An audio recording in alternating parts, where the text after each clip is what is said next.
I've been doing quite a lot of baking recently, and I decided I wanted to make some loaves for people in the local area. And that is what I'm attempting to do, but 5 loaves is quite a bit more than I've ever done. So I'm just gonna keep you here as moral support, and I hope we'll get through this. Let's go. First, we're gonna start by adding the preferment. This I had going overnight. Then we go water, yeast, salt, flour, flour, flour. This gets to be about 500 grams of flour in total. 100 of those grams are coming from the preferment. Then 300 grams of water, 100 grams of that's coming from the preferment. And then just like a little bit of yeast went in the preferment. And now we just wait until it gets to a nice taut dough. All right, so it seems like now the dough is coming off the sides of the bowl, and now we can do the window test, which is where you take a little pinch of the dough, you stretch it out, and you hold it up to the light, and if it doesn't rip and it gets real thin, then you're good. And then we're gonna take some parchment paper and try to line a bread pan. This always gives me so much trouble, so it can help to take some scissors in and just get a little couple of snips in. Now, this is my least favorite thing to do of all of this, which is just trying to get the parchment paper into the pan. I may have just brought this upon myself because I've never tried to bake in my pans without this. Maybe this is unnecessary, but I'm gonna do it.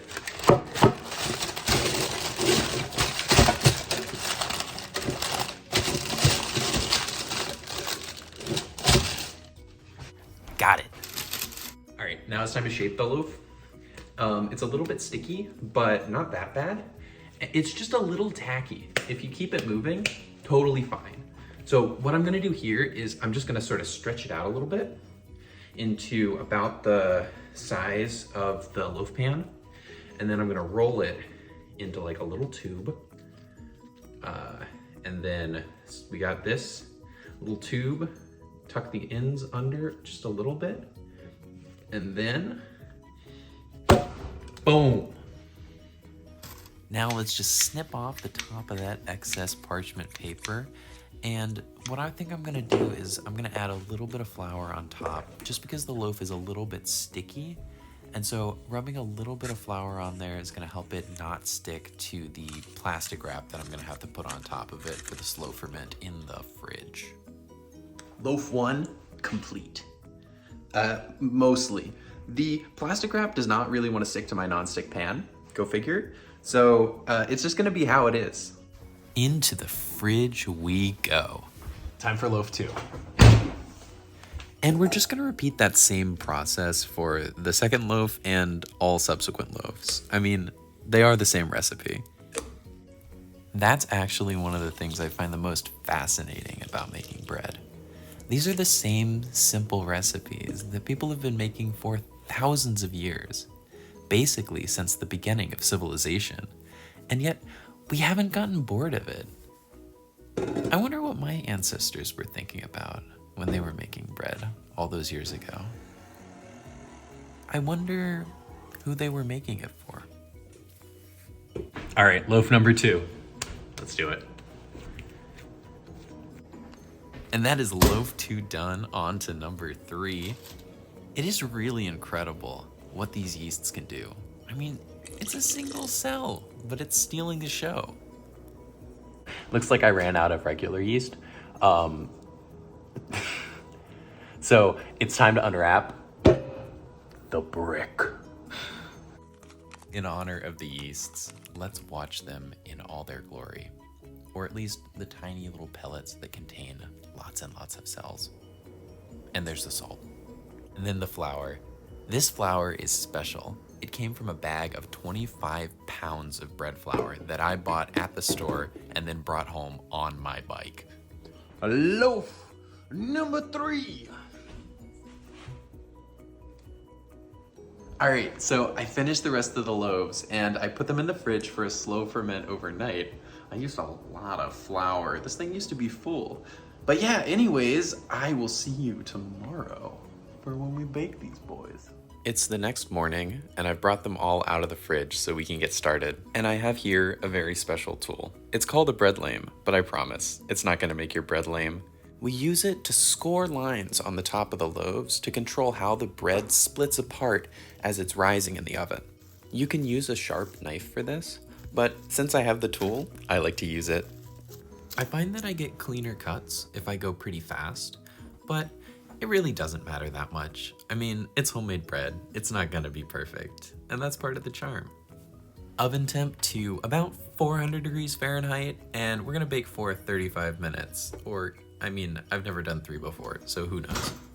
I have 3 loaves in the oven, and then I have 2 here that I've already scored, just waiting to go. I'm so excited! I wanted to add some personalized tags, but my art was bad, so I gave up. Let's check the oven. A little more time. Close? Okay, good. Time to pull them out and put on the finishing touches. I like to add a little bit of butter on top of the crust towards the very end as they're still hot coming out of the oven. This makes it a little shinier, and I just really love the effect that you get.